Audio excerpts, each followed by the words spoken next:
آج ہم ملیشیا کی ریاست پینانگ میں جارج ٹاؤن میں ایک منفرد جگہ دیکھنے آئے ہیں، چو جیٹی۔ یہ کلان جیٹیز میں سب سے بڑا اور مشہور جیٹی ہے۔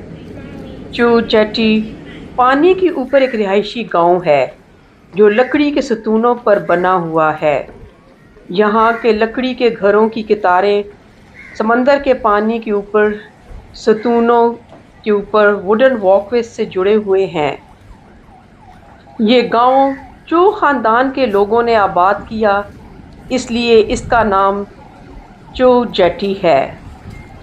یہ جیٹی 18ویں صدی کے آخر اور 19ویں صدی کے آغاز میں چو خاندان کے چینی مہاجرین نے بنائی تھی جو پینانگ میں روزگار اور بہتر زندگی کی تلاش میں آئے تھے۔ پہلے یہاں صرف لکڑی کے پل تھے، پھر بعد میں ان پر گھر بن گئے اور ایک کمیونٹی بن گئی۔ چو جیٹی جارج ٹاؤن کے یونیسکو ہیریٹیج سائٹ کا حصہ ہے جو دنیا بھر کے ثقافتی ورثوں میں شمار ہوتا ہے۔ چو جیٹی آج بھی ایک قدیم رہائشی علاقہ ہے۔ یہ پینانگ کے سمندر پر ٹکی ہوئی ایک زندہ اور قدیم چینی کمیونٹی ہے جہاں روایات، ثقافت اور مقامی زندگی آج بھی جیتی جاگتی شکل میں موجود ہے اور سیاحوں کو ایک منفرد تاریخی تجربہ فراہم کرتی ہے۔ جب پینانگ ایک مصروف بندرگاہ والا شہر بن رہا تھا تو بہت سارے چینی مچھیرے مزدور اور بندرگاہ پر کام کرنے والے یہاں آئے تاکہ روزگار حاصل کریں۔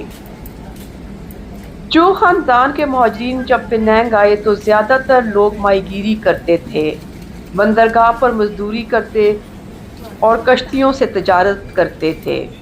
جارج ٹاؤن یا بندرگاہ کے قریب زمین بہت مہنگی تھی اور زیادہ تر برطانوی حکومت اور امیر لوگوں کی مالکیت تھی۔ غریب مزدوروں کو زمین دستیاب نہیں تھی اور روزگار سمندر سے جڑا ہوا تھا اور خاندان کے لوگوں کو اکٹھا رہنے کی ضرورت تھی، اس لیے ان کے لیے سمندر پر گھر بنانا واحد حل تھا۔ پہلے لکڑی کے ستون پانی میں گہرے رکھے گئے، اس پر لکڑی کے پھٹے یعنی پلانکس رکھے گئے تاکہ ایک مضبوط بنیاد بن سکے۔ پھر ان پھٹوں کو جوڑ کر گھروں کے لیے ڈھانچہ بنایا گیا۔ ایک ساتھ واک ویز بھی بنائے گئے تاکہ لوگ پانی کے اوپر چل سکیں۔ اس عمل میں بنیادی طور پر سادہ لکڑی، کیلیں اور مقامی تعمیراتی طریقے استعمال ہوئے کیونکہ اس دور میں بڑی مشینری، جدید سہولتیں دستیاب نہیں تھیں۔ آہستہ آہستہ جب لوگ اور زیادہ آئے اور ان کی آبادی بڑھی تو واک ویز لمبے ہوتے گئے اور مزید گھر بن گئے جس سے ایک مکمل سٹلٹ کمیونٹی بن گئی۔ اس علاقے میں ہر گھر کا سامان، چھت اور دیواریں زیادہ تر لکڑی یا کبھی کبھار زنک شیٹ سے بنائی گئی تھیں۔ ابتدا میں یہ جیٹی سامان لوڈ اور ان لوڈ کرنے کے لیے استعمال ہوتی تھی، خاص طور پر اس وقت جب بندرگاہ میں چھوٹی کشتیوں سے سامان اتارا جاتا تھا۔ وقت کے ساتھ جب بندرگاہ کے بڑے حصے نے جدید سہولتیں حاصل کیں، یہ جگہ رہائشی اور بعد میں سیاحتی مقام بن گئی۔ اب یہ یونیسکو ورلڈ ہیریٹیج سائٹ کا حصہ ہے۔ یہ ایک تاریخی مقام ہے کیونکہ 19ویں صدی کے چینی تارکین وطن کی زندگی کا شاہد ہے۔ شروع میں صرف لکڑی کے پل اور سادہ گھر تھے، بعد میں باقاعدہ کمیونٹی بنی، دکانیں، عبادت گاہیں اور رہائشی نظام وجود میں آیا۔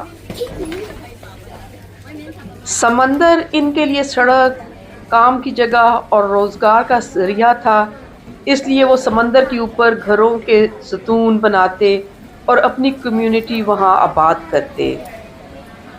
یہاں ہر گھر کی اپنی تاریخ اور مخصوص انداز ہے۔